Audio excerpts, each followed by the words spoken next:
Hello everyone, my name's Danielle. I'm a writer, I'm a reader, I'm a student, and although I'm most known for my writing fiction stuff, you folks may not know that I have been an avid journalist. I've been an active diarist.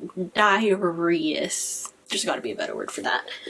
Come on, I should know that. I'm a writer. So I remember starting my first diary when I was 7. And I'm assuming that's when I was able to write full sentences on my own. And I wanted to share my love of journaling with you guys so that hopefully you guys could maybe pick it up and give it another try. First, I'll give a quick rundown of my experience with journaling, and then I will tell you how you guys can start your journey. I say that I started my first journal when I was 7. Is a little bit of a stretch. I think I actually started when I was in 5th or 6th grade. So I guess that would make me 11 at the time. That was when I started doing it more consistently. It is not a coincidence that I started this journal when I started middle school. Yes, middle school. Everyone's favorite time in their life. So I used journaling as a way for me to vent.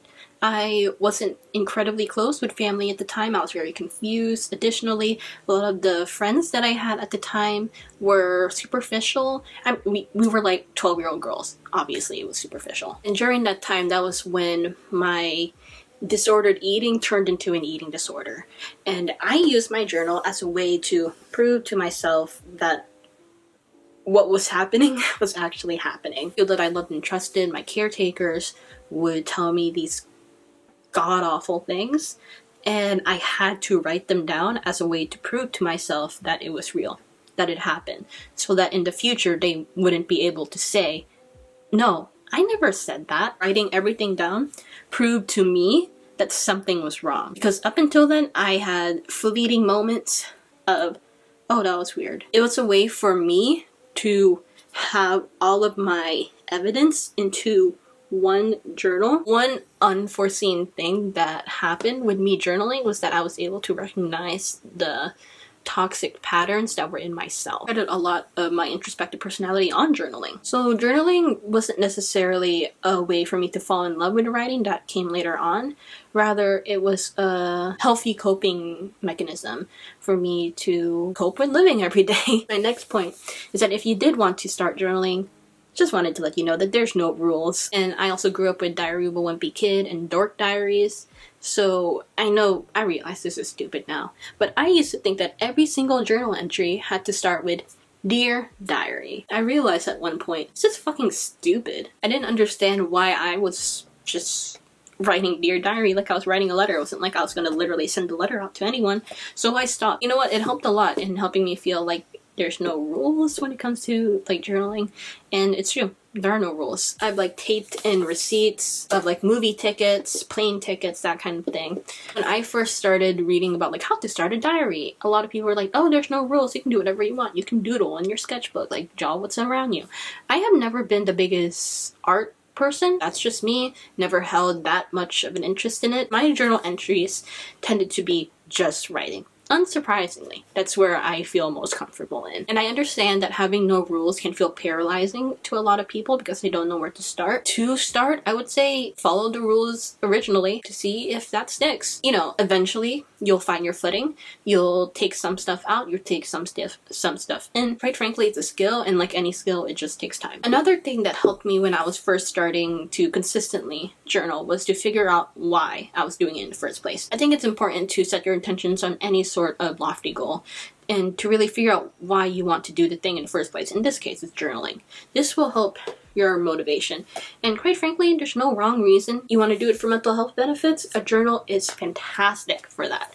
If you want to start a journal to track your fitness goals, go ahead. And while for me, I never started my journals with the sole purpose of having them be here for my loved ones when I pass away, it's still a benefit that I'm reaping from and that my loved ones will be reaping from. That's another thing that kind of gets to me. The thought that when I pass away, my family will have dozens of journals ranging from when I was a 12-year-old girl to God knows how long I'm going to live. What I would give to be able to see what my grandmother's life was like when she was a teenager The next question that comes with, do I choose digital or paper? There's pros and cons to each one.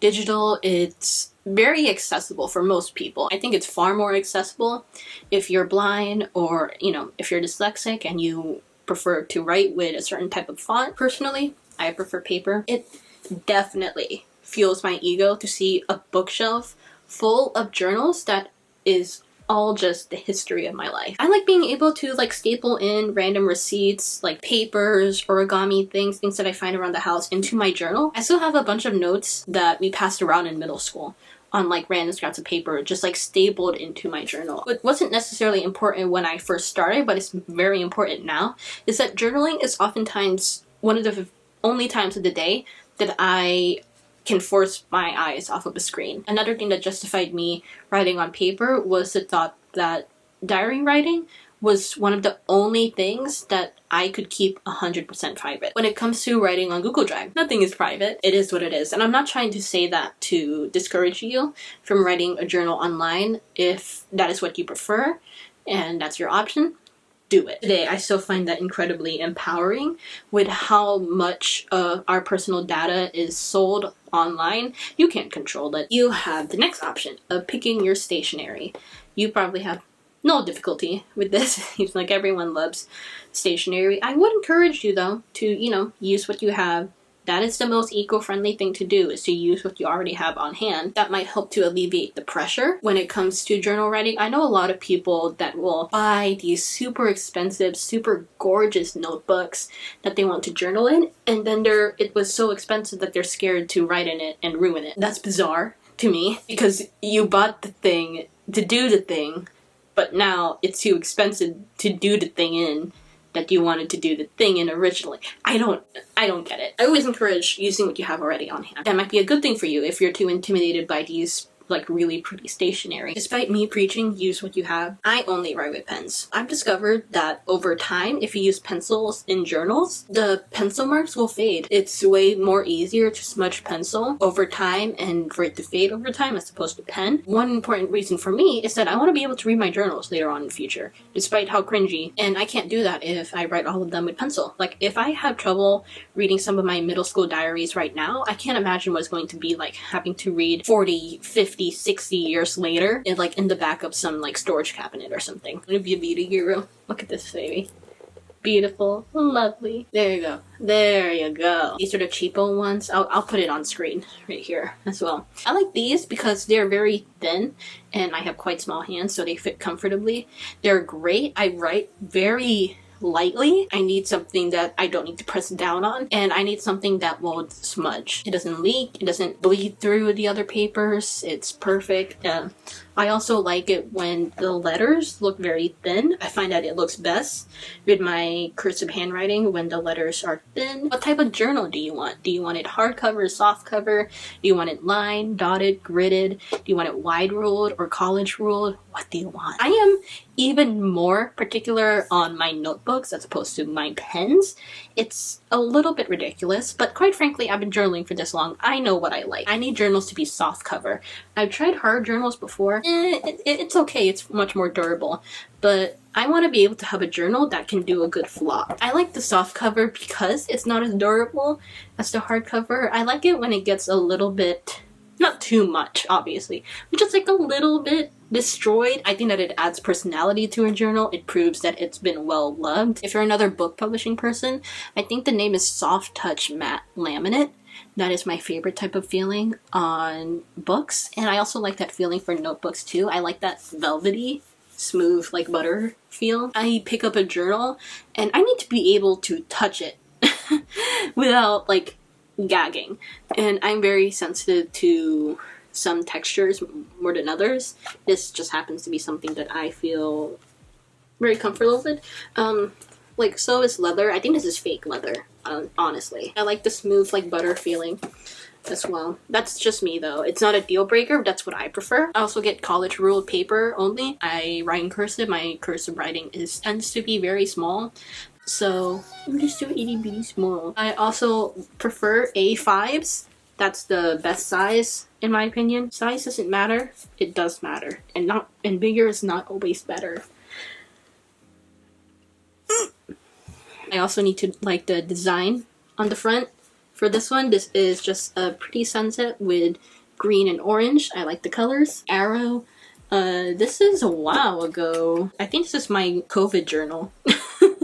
When I first wrote when Outbreak started. Yep. That is Outbreak journal. I pick up a journal and I look at it and I try to picture myself writing my life in this book. Like, I pick up a journal and for me it feels like a very spiritual experience. I'll like pick it up in like the store or whatever, and I have to feel like I can use this journal for the foreseeable future, for like a few months up to a couple years. It's something that I'm going to reach out to in times of distress. I think that the journal picks me too, or something like that. I don't know.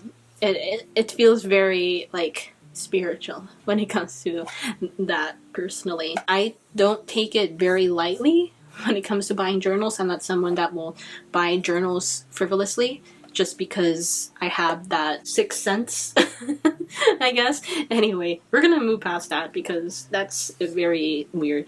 The next tip that I wrote down was for you guys to set realistic goals.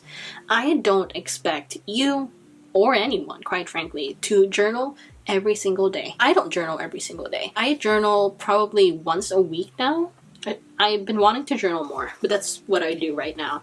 And the thing is, like, it's unrealistic to expect yourself to journal every single day. When I first started, like, journaling more consistently, one goal that I set for myself was to fill out one journal. Doesn't matter, just finish the journal, right from the beginning to the end. This also helped encouraging me to write more, because the more I wrote, the more pages I used. In honor of that, shall we read at least one entry from here? Coming to stop, folks. February 28th, 2022, on Monday.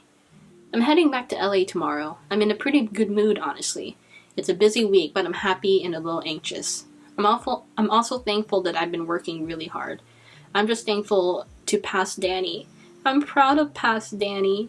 Even if my parents will never appreciate or see my hard work, at least I can work on appreciating my work.